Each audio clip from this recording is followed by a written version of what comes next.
Hi, this is Joel Selvin, and you're listening to Your Morning Coffee, the podcast, with my friends Jay Gilbert and Mike Etchart.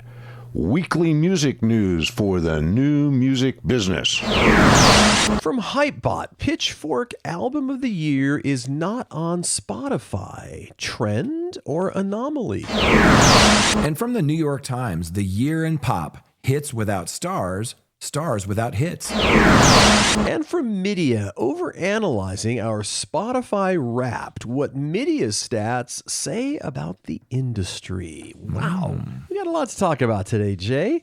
I think I speak for Jay when I say we are glad you are all here, and therefore we're going to start the show right about now. Stand by for transmission.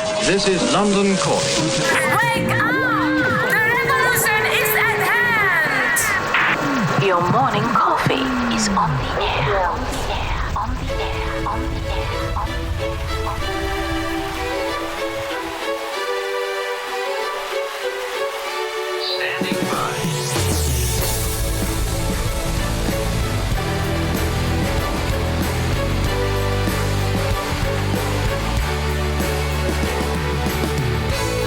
Your morning coffee, the weekly music news for the new music business. It's the highly curated, agitated, advocated, moderated, and liberated digital music information that you need to know.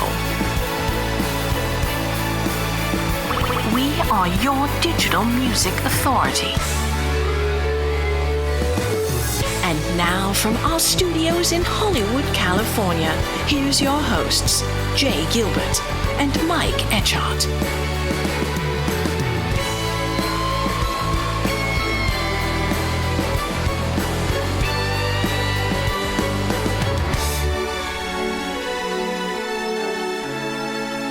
Well, Jay, it is so good to see you today. Happy Saturday for us. Oh, it's good to see you too, my friend. Dreary day, and we are talking music, you and I. And it's, let me see, we started an hour and 10 minutes ago, and now we're actually just recording. Yes, and that's sort of the best part of my Saturdays is catching up with you.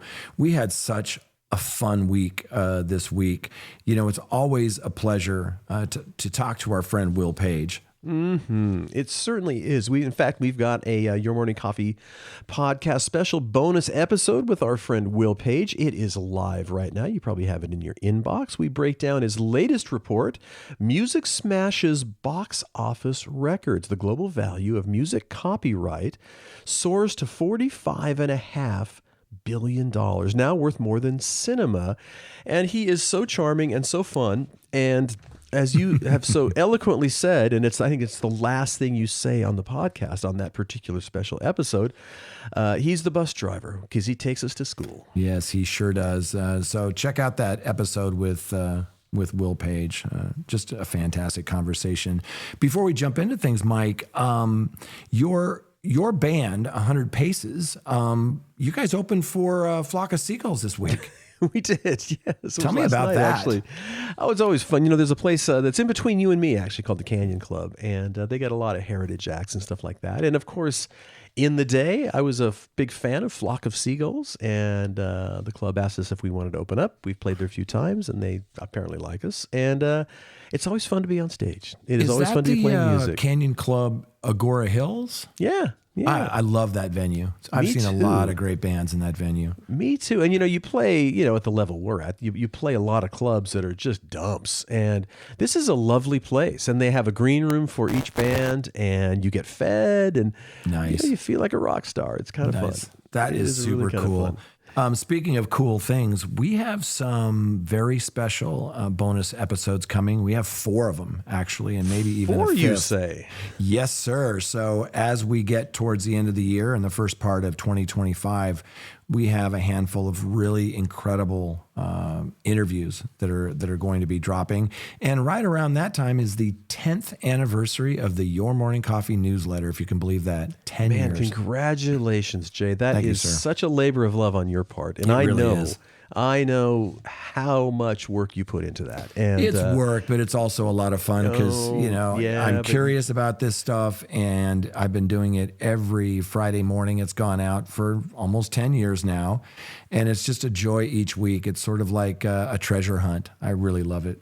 Well, but let's be honest, it's a lot of work, and I said so many times on the podcast since the beginning, actually, if Jay does the work for you, and he scours everything, and it's just such a wonderful resource for anybody that's working in the space, and you do a great job, and it's just so easy to read, and it's time saving is what it is. You get that information laid out very beautifully, and you just see the stuff you need to know. It's Thank you, brother. Stuff. Standing on the shoulders of giants. I love it. Indeed. And of course, Jay, as you know this, your Behind the Setlist podcast is live with Gene Simmons from Kiss. Yeah. That was a very special conversation that we had. And I would say the theme is every day above ground is a good day. That's a quote from not only Gene's mother, but my grandfather, and words to live by. We talk about Gene's roots and his relationship with his mom. She was a concentration camp survivor. She was a single mom. It's that devotion and those struggles that really encouraged Gene he never drank, never did drugs, and he works very, very hard. He's very smart, speaks 5 languages. It's just an incredible interview, and Glenn and I do our research for that, so it's not the typical interview. So even if you're not a Kiss fan or a Gene Simmons fan, you're just you like to hear how the sausage is made and hear from interesting people. Check out Gene Simmons Behind the Setlist, the Billboard podcast that I do with Glenn Peoples. The next one, by the way, is Tears for Fears, and that one is really special. Oh, that'll be awesome. Well, and the Billboard article by Glenn Peoples is live as well. Gene Simmons is touring solo, traveling light, and making lots of money. With Gene, I would expect nothing less. Great headline. As Gene himself says, there's no managers, no private jets, no 20 tractor trailers, no 60-man crew, no huge shows. He says that he just shows up with a pick. How crazy is that? Can you imagine doing a tour where you just walk in, plug in, go, and then you walk out? You don't have to carry Can't imagine that at all. Yeah, it's pretty cool. There's some recaps in your morning coffee this week. There's a lot of lists, best of lists. End of the year. I compiled about, a couple dozen of those, and just some of the better ones, Pitchfork and Billboard, and there's just some really great ones. But there were 4 stories that we couldn't really break down because it would take hours to go through them. But if you really want to get a sense of what happened in 2024, Billboard had 4 different stories. And I'm just going to read you the headlines. They were so good. Number 1, the 10 biggest AI music stories of 2024, Kristen Robinson. Brilliant. The next one was the top 10 billionaire backers of music companies. I found that really interesting. A lot of information I didn't know. Glenn Peoples helped with that one. The third one is the 10 biggest radio stories of 2024. And the fourth one was the 10 biggest live music stories of 2024. And it was really interesting because you and I have covered these stories week in, week out, but it was kind of cool to kind of go back and see them compile. Revisit them. Yeah, because I'd forgotten about some of those things. It's like, oh my gosh, this was a crazy year. It was. And by the way, that top 10 billionaire backers of music companies, if they would have done 11 and 12, I'm pretty sure you and I would have been on that list. Oh, yeah. But, pretty close to making that that's list. Right. But yeah. Maybe next year. Next year. Our friend Joe Sparrow over at Music Ally, they have a piece, Campaigns of the Year, 2024's Best Music Marketing Campaigns. So good. Oh yeah, fantastic! And there's a forward there by Eamon Ford, Music Ally's Campaigns of the Year editor. He says, "Thank you to everyone who submitted a campaign this year. We know the work involved, and we accordingly assess each submission carefully. Congratulations to those who made the final 50, and commiserations to those who did not. We could easily have run a report on the 100 best or the 150 best." But that'd be a fool's errand and make being shortlisted less impressive. But boy, we sure enjoy that. And it's we talked again before we hit record, and you saying that is that is just some college level stuff. And that is just, it's right there. Wonderful stuff you can do. Yeah, you need to download that PDF. It's in your morning coffee. And Eamon Ford goes on to say, we hope you enjoy seeing the inner workings of these 50 campaigns and that they inspire more marketing teams to push harder for greatness. Copying any of these campaigns is very easy. Creating a campaign that others want to replicate is something entirely different. If in doubt, always go for the latter. And who knows, we might see your work here next year. And again, that was Eamon Ford. We've had him on the podcast. He's a brilliant writer. He's got a couple of books out that are really good. We always look forward to his work. Yes. And here's another thing before we get to the stories. Call to action. Stop Congress from another giveaway to big broadcasters. Congress is considering the AM Radio for Every Vehicle Act, which would mandate AM radios in all cars, but it fails to address a critical issue. Performers, musicians, and producers are excluded from receiving royalties for their work. Over 240 million songs are played annually on AM radio, yet recording artists, musicians, and producers are left uncompensated. Passing this act without requiring AM/FM radio to pay creators perpetrates a broken system that allows big broadcasters to profit while leaving artists behind. Yeah, and we talk about this a lot, that when your music, when you're the performer, not the songwriter, but when you're the performer, you don't get paid in the United States when your song is played on the radio. And we mentioned that that's true in Russia, China, North Korea. And, there are some very smart people trying to change that. But this is near and dear to our hearts. And so this piece goes on to say that before any radio mandates are implemented, Congress must pass the American Music Fairness Act, that's AMFA. This bill would establish performance rights for sound recordings broadcast on AM/FM radio in the United States, closing a century-old loophole that has allowed big radio to earn billions without paying artists. Tell Congress to stand with music creators and ensure fair compensation by opposing the AM Radio for Every Vehicle Act until it includes provisions for paying music creators. And you can go to congressweb.com/Grammy/92 or just Google it. It's the American Fairness Act, AMFA. And this is really important. We need to make sure that it's gone on too long. And what you're going to hear from some radio stations is this is going to put us out of business. No, it's not that much money. For the average radio station, it might be $500 a year. This isn't going to put anybody out of business, but these radio stations are, they have a business on the backs. They're paying the publishing, they're paying the songwriters, but they're not paying the performers. Yep. No. And this is all kind of starting by a lot of the car manufacturers, the vehicle manufacturers, and their companies that build the entertainment systems are considering removing AM radio. They say that nobody listens to AM radio anyway, so let's just take it off. And so that kind of started that conversation, and then this has all kind of come forth since That's right. then. By the way, as you know, if you listen to the show, Jay and I love those music documentaries. There's one right now that you beat me to it, Jay. You've already watched it. Elton John, Never Too Late, directed by David Furnish and R.J. Cutler. The Disney Plus film follows the legendary artist's 5-decade career with never-before-heard tracks and archival footage alike. Yeah, this documentary was so incredible. There's so many good things coming out. We have that Bob Dylan one that's coming out, and there's Biopic. so many. Yeah, there's so many. But this particular one, as you mentioned, it was directed by R.J. Cutler. You probably know that name. He's a very well-known American filmmaker, documentarian, television producer, theater director. His work includes The War Room, Perfect Candidate. He did the Billie Eilish documentary, The World According to Dick Cheney, many, many others. He's so talented. I listen to the Pivot podcast every single week. It's Kara Swisher and Scott Galloway, two of my all-time favorites. Never miss an episode. And this last week, they had the director, R.J. Cutler, on their podcast, and it was just fascinating. And I was a little disappointed, when the Beatles documentary came out, because I'd seen a lot of that footage before. I loved the Jack Douglas interview. There were some other tidbits in there that were really interesting, but all in all, it was sort of just so-so. So I wasn't thinking that this was going to be that great. And it was phenomenal. Again, even if you're not a huge Elton John fan, if you just like to see how someone who survived 60 years in the music industry and sort of how the sausage is made, don't miss this documentary. It's really good.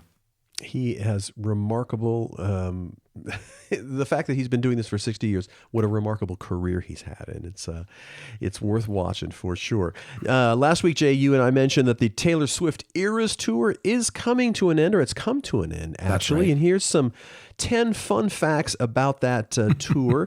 The first one is, how many shows were there? You may be wondering to yourself. Well, there were 149 different shows on the tour. Wow. That equates to 469 hours of performing. And of course, you probably have heard it was a very long show. How many songs were played, you might ask? Well, how about 6,705? I'm sure you're wondering, Jay, how many costume changes there were. I know you're wondering that. 2,384. And the big number, the number 5 is the big number, which is over 6 million tickets were sold. I mean, that is just phenomenal. It goes on. So those were the top 5. Here are the next 5. The gross revenue from this tour, $2.2 billion. They played 51 stadiums. They had 19 support acts, which included 9 surprise guests. And the last one, I thought this was really interesting, 3 albums released since the tour began March 17th in 2023. And you'll remember that was in Glendale, Arizona. And I looked this up. According to People magazine, over the past 2 years, Taylor Swift has given the people who worked on her Eras Tour, that's the production crew, dancers, choreographers, and truck drivers, all of that stuff, everybody involved in logistics, merchandise, she's given them, get this, a total of $197 million in bonuses. Wow. In addition to their regular pay. So kudos to Taylor Swift. What a lovely, lovely thing to do. That is awesome. Another story, this is by Stan Schroeder over at Mashable. Apple Music launches 3 new radio stations, including Apple Music Chill. Stan goes on to say, I have a confession to make. Despite being proud of my eclectic music taste, the thing I type the most into both Apple Music and Spotify is chill. Yes, sometimes I need to get some work done, and I need music that will speak softly to me from the background without distracting me. I get it, Stan. I'm exactly the same way. Enter Apple Music Chill. It's a new radio station on Apple Music, and it's featuring, quote, a continuous flow of chill highlights across genres, interspersed with mindful moments meant to remind listeners to make the time to find center and calm. Center and calm. Unlike so many chill music stations, this new station by Apple Music shouldn't be just a soulless blend of down-tempo beats. No. Apple set out to prove that with the first song to air on the station, Beck's new recording of George Harrison's Be Here Now, listeners can also expect to hear music curated by the likes of Brian Eno, Stephen Mochio, and Zane Lowe. Yeah, that, by the way, that Beck cover of George Harrison's Be Here Now, great. Yeah, so good. Zane Lowe went on to say that in a world of AI and algorithms, Apple Music Radio is live. It's real people. It's a shared event. And I'm so excited to be broadening that experience to listeners worldwide with 3 new stations. And by the way, if you haven't listened to Apple Music's stations, their radio stations, man, they are so good. And I grew up on radio, and I really missed that, I don't know, that relationship and that all of that goes along with that. And like Elton John's Rocket Hour, oh my gosh, it is so good. Anyway, check out Apple Music's radio and some of these new stations, and you can bet I'll be listening to that chill station. It is good stuff. Good stuff. Here's some interesting stuff from Bands in Town. High Notes. Beginning this past Thursday, fans are receiving Bands in Town High Notes, a summary of the shows and venues they went to, new artists they followed, genres they favored, and more. They'll also be able to compare their preferences to others in Bands in Town's rapidly growing community of 93 million registered live music fans. Wow. Exactly. And think of this as sort of like that Spotify Wrapped that a lot of folks are, having their version of. That's what Bands in Town, this High Notes is. And I checked out mine. It was really cool. So Bands in Town has 640,000 registered artists, and they'll get access to a personalized dashboard, and it recaps their follower growth, the number of shows they played, along with a breakdown of the venues, cities, countries, all of that stuff. Artists can also customize and download High Notes 2024, all those graphics, to share on social media. Pretty cool. Yeah, pretty cool. How about this? A tipping point for Bands in Town and live music. In 2024, Bands in Town doubled its concert recommendations shared to 7.5 billion, generating over 230 million clicks to buy tickets. Wow, That's a lot. 7.5 billion concert recommendations. That's easy for you to say. The year was also a tipping point for artist fan engagement, with 275 million new artist followers and 9.5 million new users organically joining the Bands in Town platform. We rave about it all the time. All the time. While there are some early warning signs for live music going forward, rising costs, possible oversaturation, and troubles with ticketing, as Team Bands in Town so aptly stated, live music isn't just back, it's more vibrant, diverse, and essential than ever. Yeah, it sure is. So check that out with Bands in Town. And before we jump into our stories, there was this piece that you and I were talking about offline. I think it was in Billboard, where they were talking about Megadeth and Dave Mustaine in particular, that he had to pay $1.4 million to settle his ex-manager's lawsuit that they had fired. And I had a chance to sort of get a breakdown of what that all meant and why it was important, and sunsetting clause and all of that with our friend Brianna Schwartz. And you know Brianna from Schwartz and Schreiber. So here's another legal minute with Schwartz and Schreiber. We really appreciate them coming in and helping us break these things down. Let's listen in to Brianna. Bri, thanks so much for joining me today. Good to see you. Good to see you too. Thanks for having me. So we always have such great conversations when we meet. As we get into today's topic, tell us a little bit about Schwartz and Schreiber and sort of what your superpower is. Yeah, so Schwartz and Schreiber is an entertainment law firm that specializes in the music industry specifically. And we represent clients ranging from talent, so, artists, songwriters, producers, actors, to the business side of the industry. So when we say business side, we mean recording studios, record labels, music festivals, production companies, artist management companies, really all of the workings behind what makes the music industry fuel.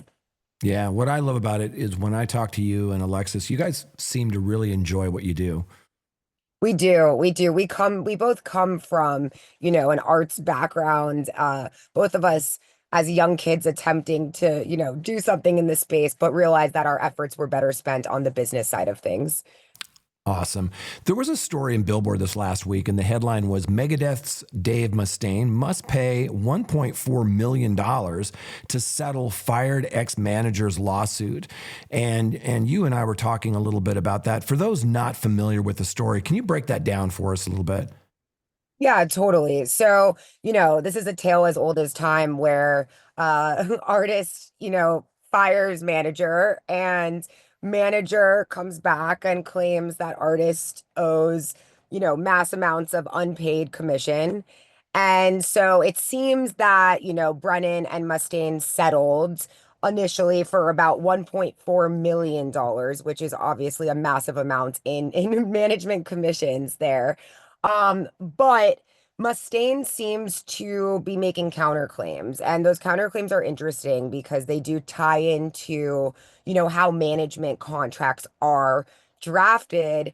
And essentially these counterclaims are, poor management, harmed, reputation and health, specifically damage of hearing, which is quite interesting, and then also accusation of repeated missteps and failures. There was not much specificity in the article as of right now, but I'm sure that more light will come to this as it transpires.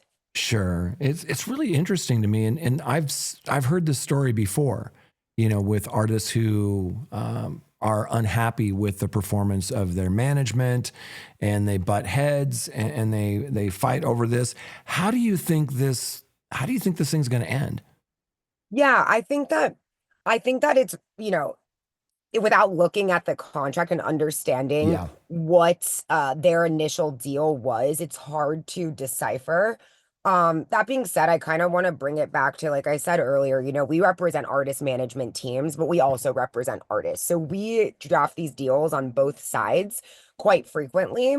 And some of the terms that stand out in a management deal that would be relevant to this, case with Megadeth's, lead vocalist, Mhm. are the term. It is so important to identify the term because, Brennan is claiming that he was wrongfully terminated, but what was the term? Was the term expired? Was there a right to terminate? There are agreements that, management feels so strongly that the artist should only work with us if they want to. So the artist can fire us with 30 days notice at any time. And that's something Mhm. that we have a lot of managers push for. And we constantly tell them, that means that you're not really secure in this engagement. And the management comes back and says, well, I don't want to work with an artist that doesn't want to work with me. So that would be something to look at. Obligations, very relevant in this case, because if Mustaine is claiming that, he had repeated missteps and failures, what were the outlined obligations and duties? Because if there were none, then that's going to be a very hard claim to make. Yeah. And then additionally, payment terms, obviously super relevant here. So how often is he required to pay out? What is he required to pay out on? Because you could say, as management, we're getting 20%, but 20% of what? And a lot of times that's heavily defined and negotiated in these deals. And it's really important to understand like the parameters around that and what even happens post termination of, management. So even after he's fired, he might have a sunset clause and he might be owed X, Y, and Z on certain deals that he closed during the term of the agreement. And Right. so it goes even sometimes a step further if the management agreement from the management side is super strong and the manager is able to negotiate that any deals I even procured or negotiated or started to negotiate, I will receive my commission for, call it, 1 to 5 years is typically the range there. And I think that's fair. And I'm glad that you brought up the sunset clause, because a manager, when they're building a career for an artist, sometimes that value isn't recognized or realized until a year later. Some of the Exactly. relationships and opportunities and appearances and whatever that might be. So what is a typical sort of sunset clause? Is there a typical one? Yeah, so typically it ranges from, 1 to 5 years post the date of termination, meaning that if I'm a manager and you're the artist and I'm taking 20% of your income, however that's defined, that say that we, terminate on January 1 for all of, 2025, I take now a scaled back amount. So maybe that's about 18% for that, 2025. And then for 2026, I take now 15% and it slowly scales down typically as time goes on. And then the whole reasoning behind that is that, you help to negotiate this deal, you Sure. procured this deal, just like you said, Yeah. I should still be paid, but maybe as time goes on, you're less relevant in keeping the deal alive and helping to facilitate the services or whatever's required underneath the deal. And so your percentage scales down. That's typically, the structure there. Thank you for breaking that down. And that sounds fair to me. Where can people learn more about Schwartz and Schreiber and what you're up to? Yeah, so you could go on our social media. Our name is a bit hard to spell out, but I'll do it for you. It's SCHWARTZ and then SCHREIBER. That's our social media handle. We also have a website which is www.schwartzschreiber.com. We are in the process of revamping that site, so look out for the new one soon. And feel free to send us an email always, info@schwartzschreiber.com. Thank you, Bree. Thank you, Jay. Yeah, that is interesting. Yeah, it's interesting to hear the backstory, so to speak. Yeah, absolutely. And we really appreciate them coming on and sort of breaking these things down so even us knuckleheads can understand it. That's right. Jay, before we jump into the stories, I say we thank our sponsors. I think that's a good idea. First off, we'd like to thank Mechanical Licensing Collective. You know them as the MLC. They're a nonprofit organization. They're making a big difference for songwriters, music publishers, and other rights holders by transforming how they receive mechanical streaming royalties from services like Spotify, Apple Music in the United States. Every single month, the MLC collects the streaming data and royalties from those platforms. It matches the money to the creator who earned it, and then it pays them or their publishers and admin partners the royalties that they're due. To date, the MLC has already distributed $2.5 billion in total royalties and has nearly 50,000 members worldwide. If you're a songwriter, composer, lyricist, or with music streaming, or a publisher or admin, you need to become a member of the MLC to ensure that you're not leaving any money on the table. Best of all, membership is completely free and the MLC pays out 100% of the royalties it receives. Visit themlc.com to learn more. Doing God's work. Yep. Absolutely. Hey, we are also sponsored by Soundtrack. That's music for business. The good news is that 33% of consumers discover new music they hear played in businesses, such as restaurants, retail establishments, bars, hotels, etc. The bad news is that over 70% of U.S. small and mid-sized businesses are misusing music, resulting in a loss to music creators, rights holders, and the music industry to the tune of over $1.3 billion per year in the U.S. alone. Yes, that is billion with a B. Soundtrack is the leading music streaming service for business, providing music to more than 80,000 businesses globally. To learn more, you can jump over to soundtrack.app/artist-guide. And you may recognize when you go through that whole user agreement with like Spotify or Apple Music, it says in there you can't use it in a commercial establishment. Yeah. So none of us look at that, but that's there. I can tell you Absolutely. And we'd like to thank our sponsor, Music.ai. Music.ai is a trailblazing AI-powered music and audio platform offering an expansive suite of over 50 stackable AI solutions.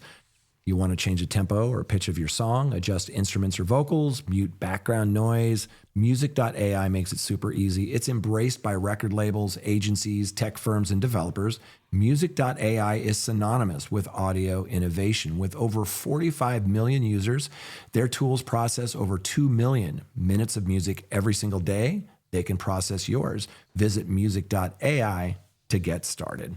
Awesome. Yes. Well, let's jump into the stories. This first one is from our friend Bruce Houghton over at Hypebot, yet it's the Pitchfork album of the year is not on Spotify. Trend or anomaly? It goes on to say you can't listen to Diamond Jubilee, Pitchfork's album of the year, on Spotify or any other streaming service. In addition to Pitchfork, other outlets swooned. Uproxx called the album feel-good indie rock story of the year. That's right. This 32-track, 2-hour opus comes from Cindy Lee, the alter ego of North Carolina-based songwriter, guitarist, and drag performer Patrick Flegel. On March 29th, Lee self-released the album without putting it on Spotify or other streaming services and foregoing almost all traditional marketing, PR, and distribution. So they first shared Diamond Jubilee on YouTube and via a very homemade-looking GeoCities site where they solicited a voluntary $30 payment in Canadian dollars. Why?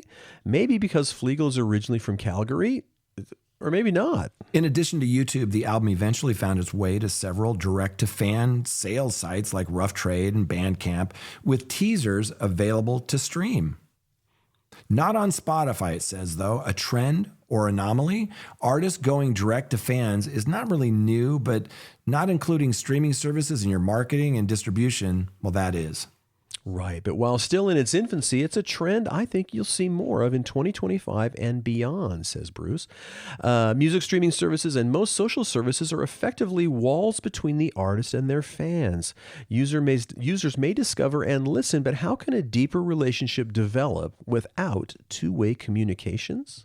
Right on. He goes on to say that Cindy Lee decided not to opt in and was rewarded for it. After all, 1,000 true fans means very little in Spotify revenue, but 1,000 fans buying a $30 album, that's a solid start. But just in case you think this release strategy was a clever thing designed to grab attention, look a little bit closer. After all, the attention led to sold out shows. Flegel announced on stage, quote, "I feel like I caged a fucking animal," and canceled the tour entirely. What? So Cindy Lee makes records because she wants to in a world where fans pay only a fraction of a penny to listen to their favorite songs. That may be the only real strategy that works. The next story is The Year in Pop, Hits Without Stars, Stars Without Hits by John Caramanica from the New York Times. Tommy Richmond, Teddy Swims, and Benson Boone had some of the biggest songs of the year, but Taylor Swift, Zach Bryan, and Tyler, the Creator, held strong without them. Right. So this spring, Tommy Richmond got famous off of TikTok. Well, not famous exactly. Popular. Let's say popular. Tommy Richmond got popular off of TikTok. Or maybe that's not quite right either. How about this past spring, a snippet of a song used in a video on TikTok catapulted Richmond, a young soul singer with some promising earlier releases, onto the path of fame. How Right. about that, Jay? That snippet was $1 Million Baby, a deliciously saccharine pop funk thumper. That's easy for you to say. And the TikTok, its soundtrack was a loose clip of Richmond and his friends having a fantastic time in a studio one night. A warm little bolt of, you should have been there fun. This was in April, and before long, the clip had millions of views, and the audio was inescapable. Eventually, it appeared in over 9 million videos on TikTok. Radio play followed pretty quickly after that, leading to a number 2 debut for a song on the Billboard Hot 100, followed by a few months in the top 10. My goodness. So you may be thinking, stardom secured, right? Not quite. While $1 Million Baby is one of this year's defining singles, Richmond remains largely a cipher. He hasn't done many interviews. He has a needless social media kerfuffle over how people taxonomize his sound in his debut studio album, Coyote, which pointedly and stubbornly did not include $1 Million Baby or its follow-up cousin, Devil Is a Lie, arrived without a whisper in September and disappeared even more quietly. Interesting. This isn't to consign Richmond to pop's deep bin of one-hit wonders. If anything, the current pathway for breakout successes, especially via TikTok, is more insidious than that. Viral smashes like $1 Million Baby often feel like hits without stars. Potent for soundtracking and sticking to content made by others rather than attached to the artist who actually created it. This year, there were seemingly endless streams of starless hits, more than any time in recent memory. Sure. So in addition to $1 Million Baby, number 2 peak on the Hot 100, 969 million streams on Spotify, by the way, there was Lose Control, a retro screamer by the Southern metal soul singer Teddy Swims, which is a number 1 peak, 1.34 billion streams. How about Beautiful Things, a squeaky clean sleaze rock number by Benson Boone, number 2 peak, 1.62 billion streams. And Austin, a peppy country by Algorithm Jam by Dasha, which got to a number 18 peak, 668 million streams. A song called Stargazing, which is a Rootstronica anthem by the British singer Miles Smith. That went up to number 20 with 560 million streams. Kehlani, a crossover drill hit by Jordan Adetunji, and that's number 24 it made it to, 294 million streams. And I Like the Way You Kiss Me, an artfully generic dark club banger by Artemis, and that made it to number 12 and 1.07 billion streams. Yeah, it goes on to say that even the convincing country rap hybrid, a bar song, Tipsy by Shabuzi, that was a number 1 song in the country for a record-tying 19 weeks, 948 million streams to date. And that falls into this category. These songs are ubiquitous on radio, streaming playlists, and social media. But are these today's pop superstars or even tomorrow's? It remains to be seen. No. So having a hit might be the easy part. Attaching their names to their songs is likely to be much harder. And this year made clear that the process of making a long-lasting pop hit and the process of achieving and maintaining A-list pop stardom are diverging for real, a byproduct of TikTok, streaming, post-pandemic habits, and more.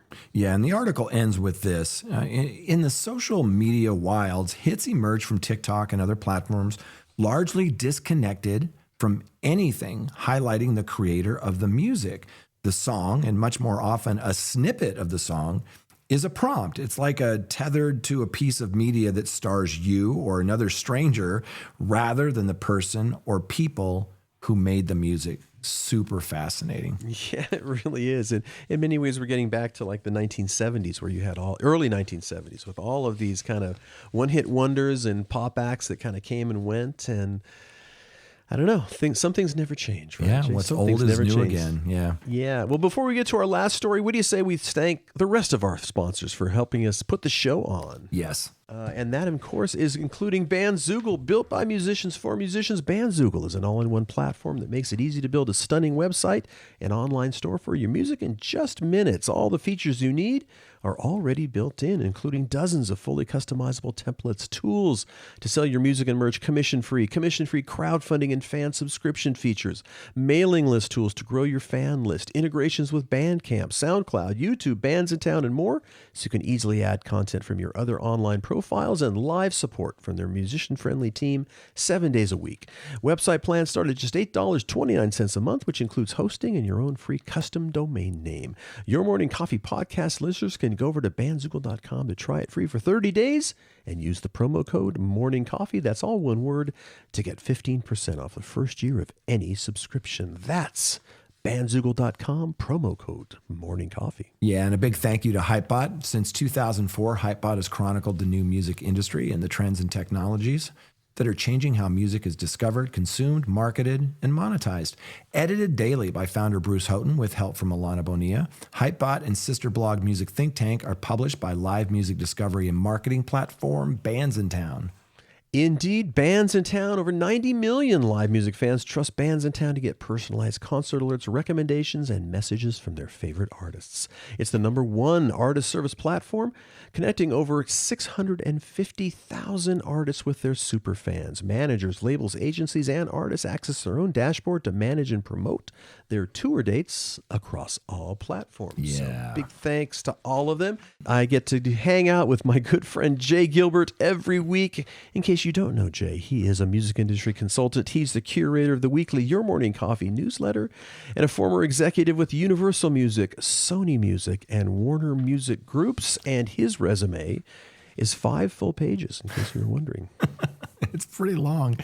I get to do this show every Saturday. I look forward to this. It's a highlight of my week. I get to do this show with my good friend Mike Etchart, longtime host of Sound and Vision Radio, formerly of SST Records, Warner Music, Capital EMI, and Universal Music Group. And that's a 1-page resume on mine, single-spaced, by the way. The way it should be. As it should be. All right, let's jump into our last story, Jay. It's from our good friend Tatiana Sarasano over at MIDiA, Overanalysing Our Spotify Wrapped, what MIDiA's stats say about the industry. Last year, as Spotify's annual Wrapped series hit the internet, MIDiA did what we do best, and that's analyze, publishing a blog piece on what our own year-end data reflects about the state of music streaming and fandom. Now we are back for the second annual edition of MIDiA Wrapped with plenty of new themes to unpack, she says. Yeah, this is so good. She goes on to write that these reflections are based on the Wrapped stats of 15 members of the MIDiA team and, where noted, a handful of friends and family members to help round out the data. Of course, the major caveat is that these are the listening habits of a small number of entertainment analysts. Okay, fair enough. Many in a younger age demographic, and so are far from representative of the wider population. Also, Wrapped engagement covers 11 months out of the year, excepting the holiday period when listening habits often change notably, at least for those in the Western regions. Right. So she says, nonetheless, untangling our own data revealed broader learnings for the industry. Here are 3 major takeaways from the exercise, she says. Number 1, their top artists represented only 3 to 6% of their total listening time. Perhaps the most striking thing about MIDiA's Wrapped stats this year was just how little listening time their top artists account for. The majority, that's 60% of MIDiA staff, fell into the 3 to 6% range for top artist minutes as a percentage of total minutes. There was an average total listening time of 527 and plus hours and an average top artist listening time of 24.2 hours. Interesting. This was even the case for MIDiA staffers who were high on, their top artist percentiles of listeners. For example, one staff member landed in the top 0.1% of listeners for her favorite artist, yet that artist still accounted for only 7% of her total listening. Fragmentation is the likely culprit here. In the streaming era, consumers are empowered or algorithmically recommended to listen to a wider range of songs and artists more than ever. Right, so this means that the hits are less dominant than before. She says, imagine if we were able to access a Wrapped for our listening in the CD era.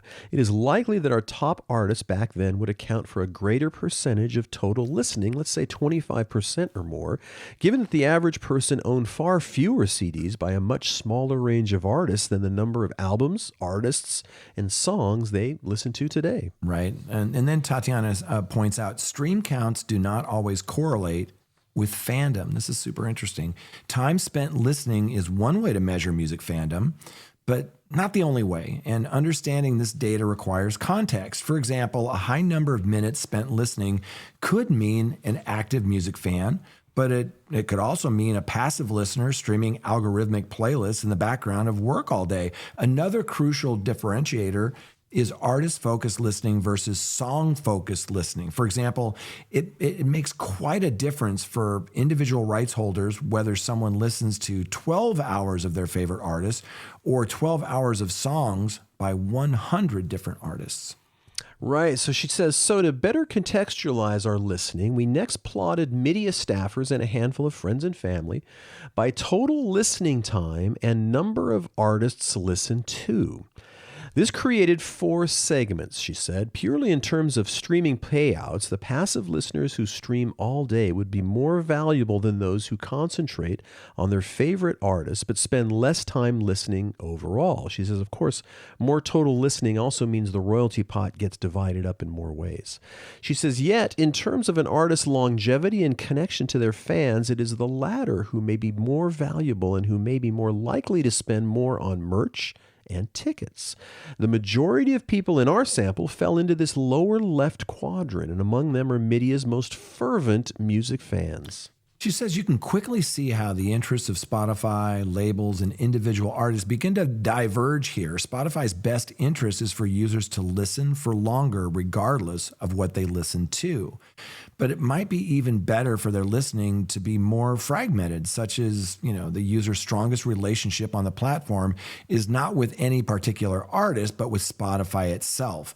The label's best interest is also in those fans who stream the most, but it's better if their listening is less fragmented, as fragmentation is slowly but steadily reducing the ability for superstars to dominate. For artists relying more on merchandise and tickets, it may in fact be the fans who stream less but focus on artists more who are the most valuable. Right. So Tatiana says, the lesson here is that all types of streaming are not made equal. And in fact, the music industry needs all types of listeners. Each plays a separate role in building artist careers with strong fan bases, longevity, and sustainable income. That's you. Oh, sorry. That's all right. that bold thing kind of messes me up. And it actually is it really number 2? Because I thought we had a number 2. No, it's not. It's not. It would be number 3. Number 3, right.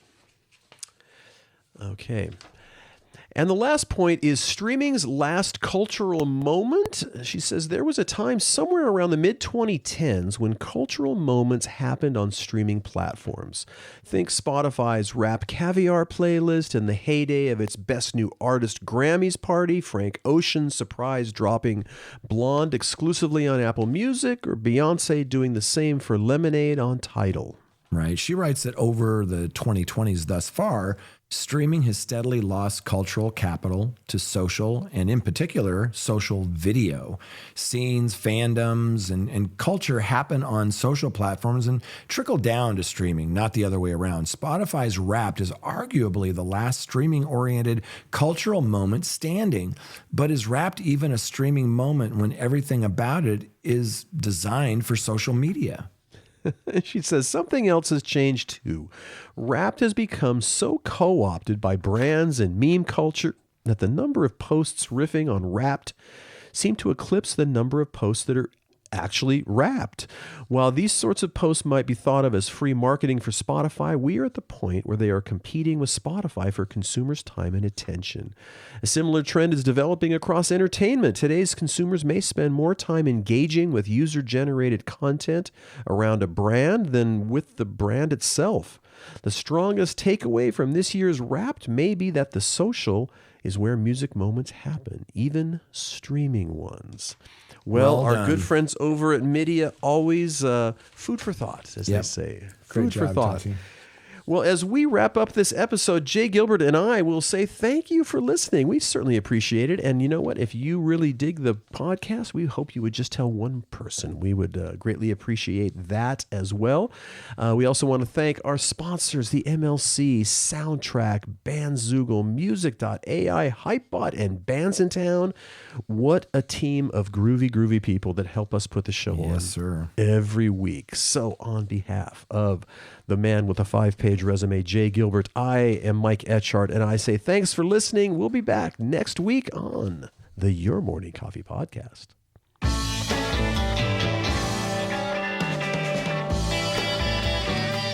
You've been listening to Your Morning Coffee, the weekly music news program for the new music business. Join Jay Gilbert and Mike Etchart next time for the digital music news you need to know.